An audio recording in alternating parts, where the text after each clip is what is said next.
On August 27, 1900, an infamous tropical cyclone began to form. It was first detected by a ship located east of the Windward Islands in the Caribbean Sea in the North Atlantic Ocean. Unbeknownst to the vessel's crew, in the coming days, it would develop into one of the deadliest disasters and the deadliest storm in the United States history.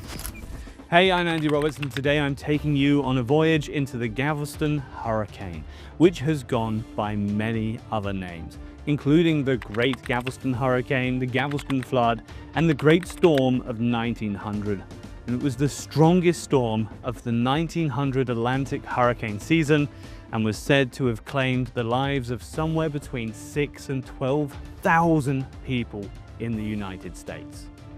Although the precise death toll of the storm will never be known, 8,000 is the most commonly reported number. As of 2025, assuming the 8,000 figure is accurate, only 3 Atlantic hurricanes are on record as possibly being deadlier than the Galveston Hurricane. 1974's Hurricane Fifi, which killed 8,210 people. 1998's Hurricane Mitch, which killed 11,374, and the Great Hurricane of 1780, which took the lives of an estimated 22,000 people. What we know about it today largely comes from Galveston's own historic Rosenberg Library, located on the city's Seeley Street. It's the oldest continuously operating library in Texas. There, manuscripts, photographs, and other archival holdings related to the Galveston Hurricane illustrate the experiences of the survivors and the utter carnage left in the wake of the notorious disaster. At its peak, when it struck the port city and coastal resort of Galveston, this powerful storm was a Category 4 hurricane, the Saffir-Simpson Hurricane Scale's second strongest designation. Based on historical data and reconstructions, it had sustained winds of approximately 140 miles per hour and a storm surge of 8 to 15 feet. Of course, the exact wind speeds are estimates, as modern measurement tools like anemometers were not widely used, and the Saffir-Simpson scale didn't actually exist back in 1900. Galveston is known for many things: its impressive architecture, its prestigious arts center, and its beautiful beaches, for example. But this historic disaster may just be the unfortunate hallmark of its cultural identity. This is the story of how the Galveston Hurricane developed from seemingly innocuous beginnings and how the subsequent catastrophic events would unfold until it finally dissipated on September 15th. How the storm developed.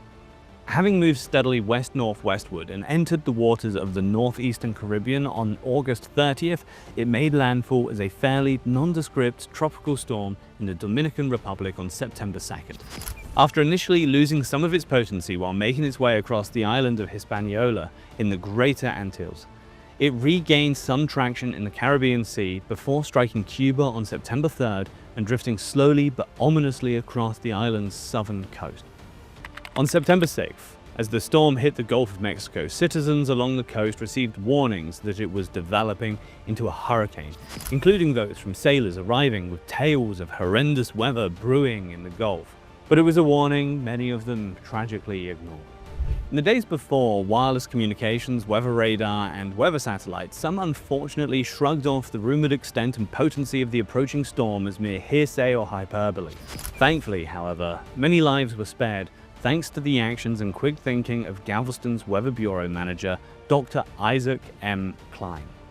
Klein and the Weather Bureau had become aware of the hurricane as it headed north over Cuba. Klein became increasingly suspicious of the weather as the storm approached the Texas coast.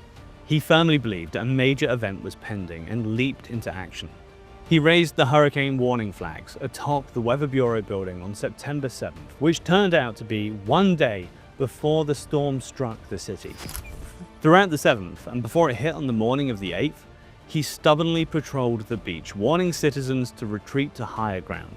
The last message to reach the outside world before total catastrophe occurred came from Klein, who said, "Gulf rising rapidly, half the city now underwater." By the time the hurricane hit Galveston, which is off the southeast Texas coast of Galveston Island and Pelican Island, on September 8th, the storm tides were reaching a peak of over 15 feet high, and the winds were hitting 130 miles per hour. It was far too much for the low-lying city and its residents to take, as homes, businesses, and with them, countless livelihoods were destroyed with callous impartiality and ease.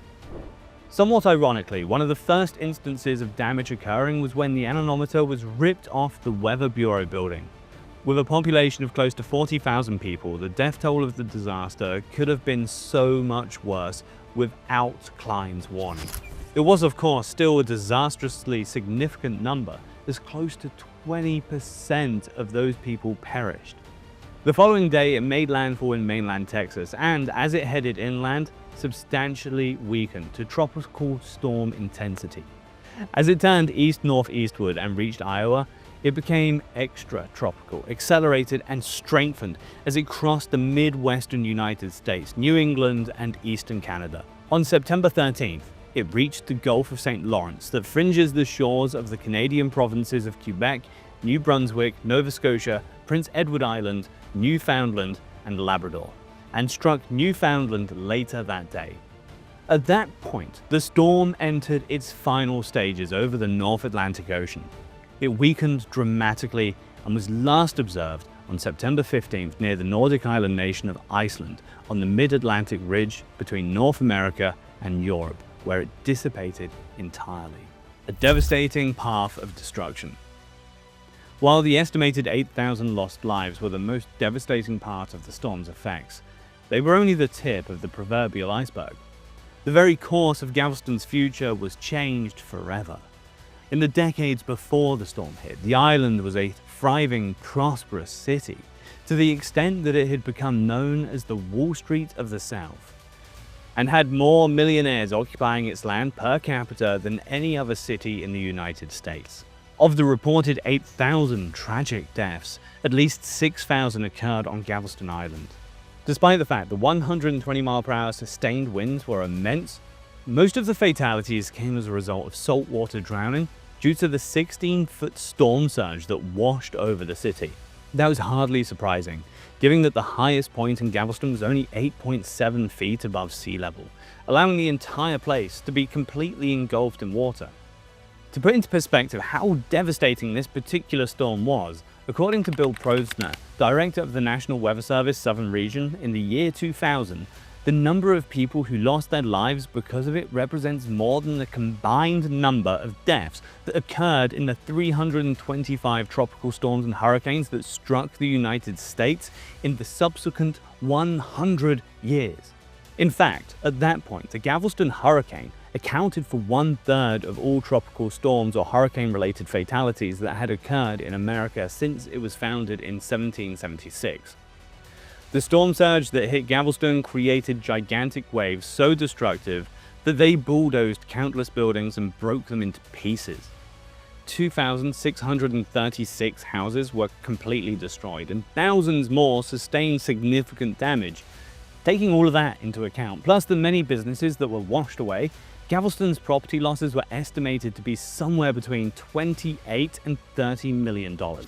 Every street sustained water damage. All bridges connecting it to the mainland were destroyed, and schools, hotels, orphanages, places of worship, and even buildings built specifically to withstand hurricanes took destructive hits.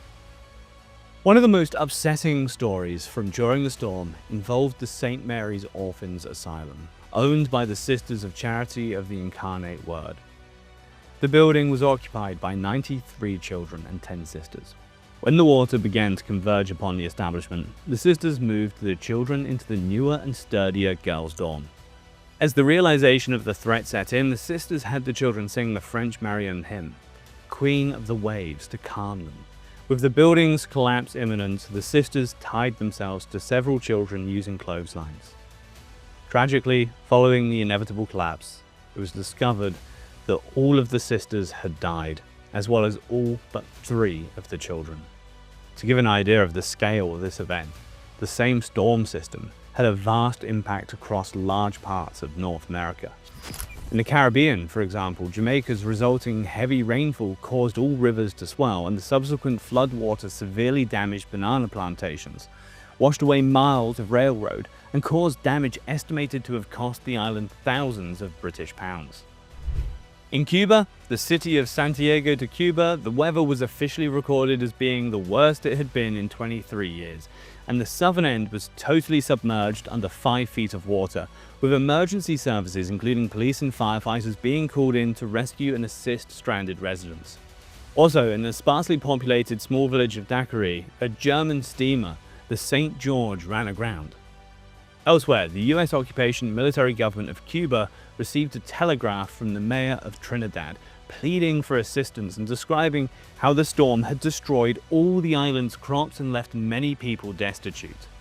The effects across other parts of the United States was also significant. While most of the destruction inflicted was in Galveston, an additional $4 million in damage occurred throughout the rest of the country. For reference, in today's money, the total damage across America would equate to $104 billion. Other parts of Texas suffered damage to crops, railroad, telegraph poles, and telephone poles. Cities including Alvin, El Campo, Richmond, Pearland, and Brookshire reported a near or complete loss of all homes and buildings. In Houston, a courthouse, an opera house, a Masonic temple, and a railroad powerhouse were among the badly damaged buildings, and the old Capitol building of the former Republic of Texas was destroyed in West Columbia. While obviously catastrophic in the Lone Star State, the storm also unleashed significant destruction across many other US states, claiming lives and disrupting economies. In the south, Florida's Palm Beach saw capsized boats, destroyed piers, and crumbling seawalls. Mississippi's Pascagoula had submerged railroad tracks, and quarantine ships were swept away. Louisiana faced severe flooding, with Johnson Bayou inundated, tides reaching a 25-year high, and Point Allahash losing all crops. Flooded roads in Harvey and Gretna halted travel, and Port Eads lost telegraph lines to fierce winds. In the Midwest, Missouri reported a death from a collapsed brick wall, while Chicago, Illinois suffered thousands in damages to buildings and signs, with several deaths and multiple injuries. A washout in Cold Spring, Minnesota destroyed a bridge and several train carriages. Michigan's peach orchards lost $12,000 worth of stocks. Trees fell in Marshall. And the steamer John B. Lyon capsized off Connecticut, killing 14 of its 16 crew members. And the city of Erie escaped tragedy despite enduring a massive wave. In New York, Buffalo's 78-mile-per-hour winds downed wires, trees, and homes, destroyed new ironworks, and disrupted 1901 Pan American Exposition preparations with $75,000 in losses. A woman died after accidentally touching a hidden downed power line. Coastal resorts like Woodland and Crystal Beach lost piers. In New England, Connecticut's apple crops were nearly wiped out, and fairs closed after tents collapsed. Massachusetts saw lightning-sparked fires destroy woodlands and cottages, with orchards and Harvard University structures damaged, and a canoeist died in Andover. Vermont's Montpelier, Vergennes, Middlebury, and Winooski lost crops, trees, and communications. New Hampshire's Nashua, Brookline, and Hollis faced crop losses and blocked roads, while Manchester saw broken windows and delayed trains. Maine's Biddeford reported downed trees and chimneys. And Rhode Island's Narragansett Bay had damaged boats and orchards, with the state's capital province mildly affected. Essentially outside Texas, the storm left a legacy of death, destruction, flooded infrastructure, lost crops, shattered communities, and at the very least, severe inconvenience, proving its power to disrupt far beyond its epicenter. Finally, the storm even devastated as far north as Canada, with 6 of the nation's provinces affected. In fact, the Galveston Hurricane remains one of the deadliest hurricanes in Canadian history, ranking as high as 3rd if the highest estimated death toll is accurate, and only as low as 8th in the lowest estimate. In Ontario, the worst-hit province, several vessels on Lake Ontario were beached, completely destroyed or set adrift, while the wind smashed windows in Toronto and caused a fire at a Paris flour mill. The flames at the mill spread quickly due to the high winds, causing damage to nearby businesses amounting to $350,000. Electrical, telephone, and telegraph lines across Ontario were downed, and the total damage to crops came to $1 million, with the worst-hit area being St. Catharines, where there was a massive damage caused to apple, peach, pear, and plum orchards. One reported death in the area occurred in Niagara Falls when a man removing debris from a pump station was swept away into the Niagara River. Other states affected included Nova Scotia, where fences, trees, and windows suffered damage, and 2 schooners were forced ashore. Prince Edward Island, where a lobster factory, barns, a windmill, and a bridge and a wharf at St. Peter's Bay were among the properties damaged. And Newfoundland, where the crews of several ships lost their lives as their vessels were taken by the storm. The aftermath. With Galveston effectively annihilated to nothing, and all routes to the mainland obliterated, those who survived the storm struggled until help arrived. Despite the devastation caused by the storm, and of course the horrifying possibility that another could arrive at any time, the city showed remarkable resolve and quickly began pulling itself together. Within just a few weeks, telegraph and water services were restored, new telephone lines were laid, and saloons, trolleys, and harbor freight services began running again. Officials in the city set up the Central Relief Committee for Galveston Storm Sufferers, known simply as the CRC for short, with Mayor Walter C. Jones as the committee's chair and its members forming subcommittees for the differing needs of those requiring relief. Those subcommittee specialties included burying the dead, communication with the mainland, emergency services and those in distress, the distribution of food, water and other commodities, finances, hospitalizing and rehabilitating anyone injured by the storm, and general public safety. But the number of dead bodies was so overwhelming that burial for them all just wasn't possible. Many were dumped at sea, having been collected by groups known as dead gangs. One of the most unpleasant and gruesome truths about the aftermath is that the bodies were then given to a large group of African American men who were forced, at gunpoint, to load them onto a barge. When many of the bodies ended up washed back up on shore, funeral pyres were set up on the beaches. Notably, Galveston raised the elevation of most of its buildings by more than 10 feet, and at the recommendation of the board comprised of 3 engineers, the city built an extensive 17-foot tall, 5-foot wide seawall, its biggest mitigation project, to act as a buffer against any future storms. It was 3.3 miles long when it was completed in July 1904 and proved its worth when hurricanes hit in 1909 and 1915. The wall still stands today, along 10 miles of coastline, having been extended gradually throughout the years.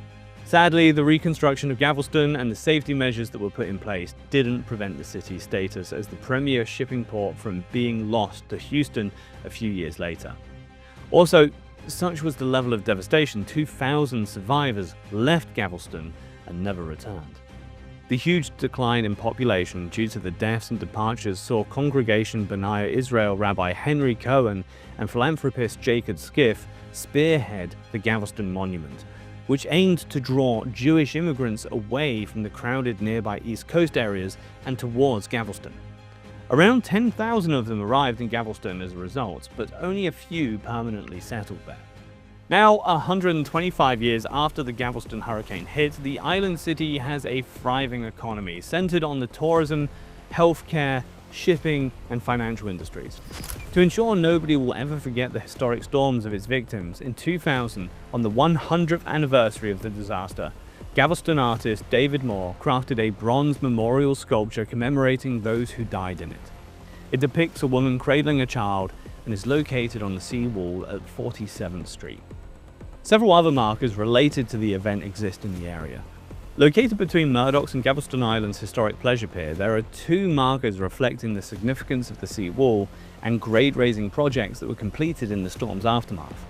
Another can be found outside the Galveston Orphans' Home, where part of the inscription refers to the reconstruction of the building following the storm. The inscription includes the following words: "On September 8, 1900, a powerful hurricane devastated the island, and the orphans' home was heavily damaged. To benefit the reconstruction of the orphans' home, a charity bazaar sponsored by William Randolph Hearst was held in New York City. With the $50,000 raised at the event, the Orphans' Home Board hired architect George B. Stowe to design the new building. Incorporating parts of the original building left standing, the new orphans' home was constructed by local builder Harry Devlin in the Renaissance Revival style." Also, courtesy of the Galveston Historical Foundation sponsoring of the 1900 Storm Survivor Plaque Program, several plaques can be seen on the properties of storm survivors in various Galveston neighborhoods. Much of the tourism and many of the attractions in Galveston also revolve around the historical storm. Project SIT, which stands for Seawall Interpretive Trail, is a series of beautiful mosaic benches with storm-themed words and illustrations spanning the seawall. There's also a tour run by international hurricane expert Dr. Hal Needham called the Galveston Hurricane Tour. It's 90 minutes long and showcases the impact of Galveston Hurricane, as well as the resilient response of the city survivors. Finally, the Storm on the Strand Ghost Tour, another 90-minute walk, takes tourists on a spooky adventure around the Strand, Galveston's original street of horror. Of course, many of the ghostly tales involve victims of the storm, but the tour also refers to victims of war, famine, and epidemics, emphasizing the wildly unfortunate history of the small Texas resort.